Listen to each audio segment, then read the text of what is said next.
अगर personal grudge मेरे से क्यों था, क्योंकि वो ये मानते थे कि मैं नरेंद्र मोदी जी का ब्लू आइड बॉय हूँ। वो कहते रहे कि आप चूंकि चहेते मोदी जी के हैं इसलिए आपको दूसरे इंपॉर्टेंट पोस्ट दे दी गई और वो गुमनामी के अंधेरे में चले गए आलोक वर्मा। प्रशांत भूषण ने तो मेरे विरुद्ध कम से कम 10 PIL की होंगी, किसी भी PIL में उनको सक्सेस नहीं मिली।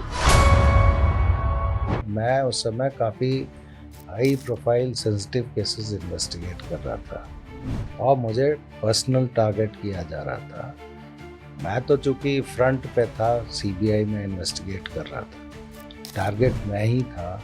मेरे को असॉल्ट करने से कुछ लोगों को पॉलिटिकल एडवांटेज मिलता, वो भी था। तो मैंने फिर एक रिपोर्ट कैप्सेक को दिया था जिसका इन्वेस्टिगेशन, ये जो दाऊद का सोना पकड़ा गया था, ये वाकई में it was a very adventurous thing.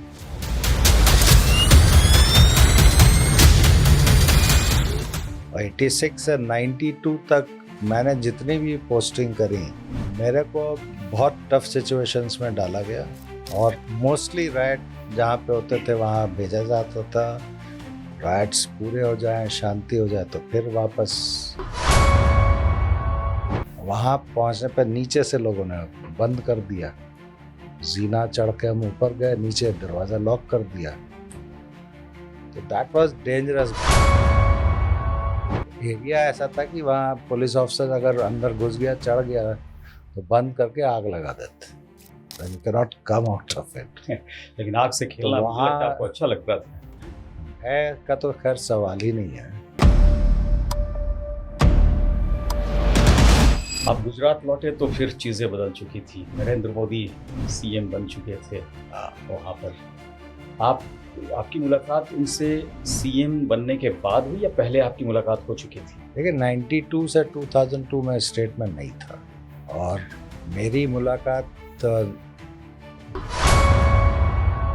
कैसा लगा था व्यक्तित्व उनका as a CM, as a person, अगर दोनों बात करें तो उन्होंने जिस तरह से मेरे को ट्रीट किया, मैंने पहले सामने से ही बोला कि सर मेरी गुजराती ठीक नहीं है, तो आप कहेंगे तो मैं हिंदी में बात कर सकता हूँ।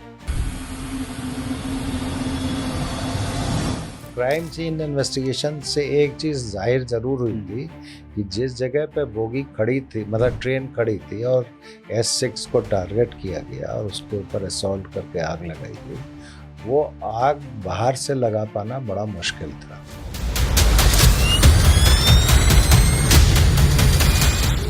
तो पता चला कि ये नंबर जो ऑपरेट हो रहा है वो तिहाड़ जेल से हो रहा है। तो फिर और डीप हम लोग गए तो पता चला तिहाड़ जेल के अंदर किसी बैरक से हो रहा है। तिहाड़ जेल तो बहुत बड़ा है, तो बैरक से हो रहा है। That was something very serious.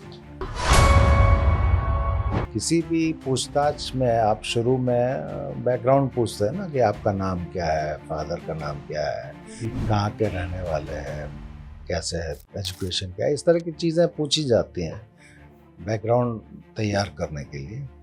तब उस लाइन पे हम लोग पूछ रहे थे तो